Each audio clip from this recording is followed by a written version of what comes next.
Hi everyone, so today we're going to be making a orange loaf cake and orange drizzle cake. So let's get started. So I'm using my stand mixer.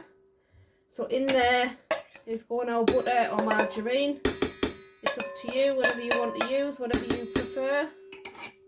So in goes our butter. In next goes our sugar. You can use caster sugar or granulated sugar. I'm just using granulated sugar because it makes no difference, I don't think, anyway. But just use whatever you like. So in our mixer is our butter and sugar. So I'm just going to put that on. Well, if I turn the plug on, I always forget. And mix that until it's creamed together and combined. So there's the mixture there. It's all nicely creamed up together. And it's gone like a sort of lighter colour as well, so you know that it's all mixed in nicely. So the next thing that I'm going to add is some self-raising flour. Put all of that in. And then I'm going to add some eggs.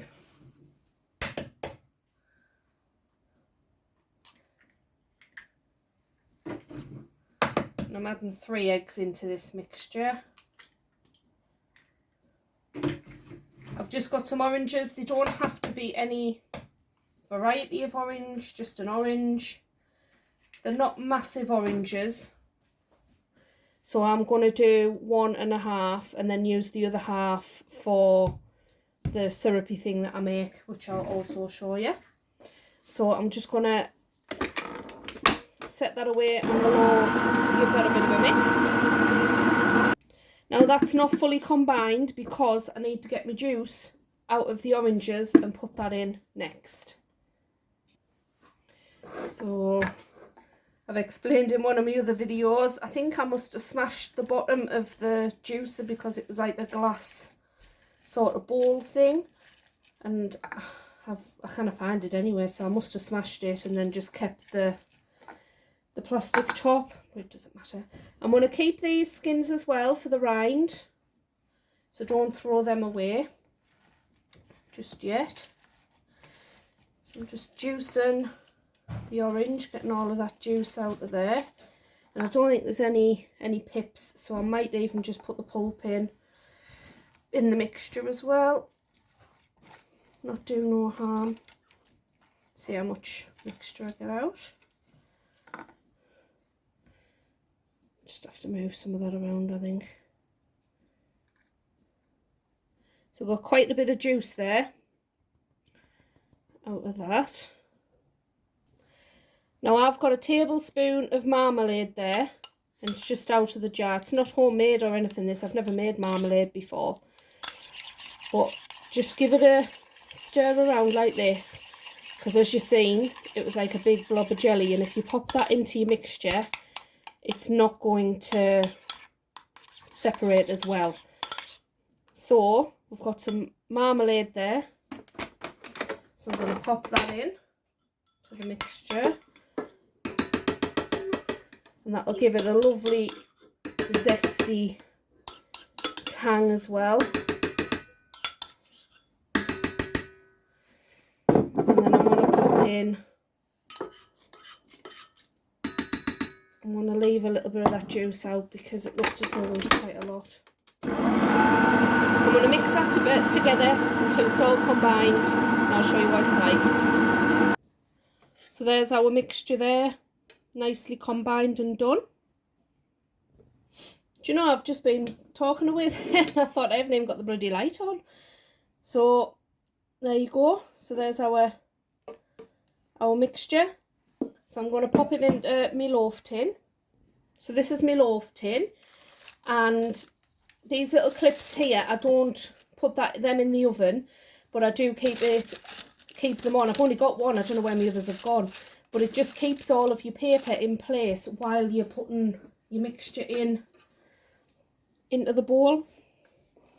Well, from the bowl into your bacon, whatever you're cooking. It'll work with anything, a brownie tin, cake tin, anything really. Just keeps everything in place. So this is the orange mix, the orange cake going into the tin. So you've got the added marmalade in there as well, so that's giving it an extra flavour. You've got your orange juice out of your oranges. You could even put the zest in out of the oranges if you wish, but like I said, I would tend not to because it's got the marmalade in. So there's a little bit more mixture in there, but I'm going to get my silicone spoon and get that out. The fab, these silicone spoons, spatula things, you get all of the mixture out. Just put it in there. Just level it out a little bit. Now that I've got an oven on gas mark, it's in between gas mark 4 and 5, and it'll be going in for 1 hour. So there you go. There it's there, and then I'm just going to take that off so we can put it in the oven. So the next thing I'm going to do now is just make the syrupy stuff. So the cake's not long away from being completed, like cooked. So I'm just going to make, I do like a syrup that goes over the top, and it just adds a little bit of sweetness, a little bit of flavour, and sometimes a nice little glaze. So there's me oranges that I've already juiced earlier. Should be enough in there. And then to that I'm just going to add 1 tablespoon. I normally have more zest, like juice, than that, and then I add 2 tablespoons of sugar. I'm going to do 1.5. Mix that in and then just leave it. The sugar will dissolve. You don't need to heat it through or anything like that. And then what happens is, as soon as your cake comes out the oven, while it's still piping hot, you just spoon that over your cake and then just leave your cake to cool in the tin. And it just, like I say, it just adds a bit more flavour, a little bit of sugar, like sweetness, and a bit of a glaze as well to the top of your cake. So there we are. This is literally straight out of the oven. I'm leaving it in the tin. And then this is our orange juice and sugar syrup that we made earlier. And I'm just literally going to put that on over the top. That soaks straight down into the cake. Gives it that extra bit flavour. And as I said earlier, a little bit of a glaze as well on top. Now I'm going to leave this to cool completely. And then I'm going to put just an icing sugar and water drizzle over the top. And then I'm going to get some of the rind off there. And I'm just going to put that on the top just for effect, really. So yes, I'm just going to leave that to cool completely. And then I'll bring you back when I do the final steps.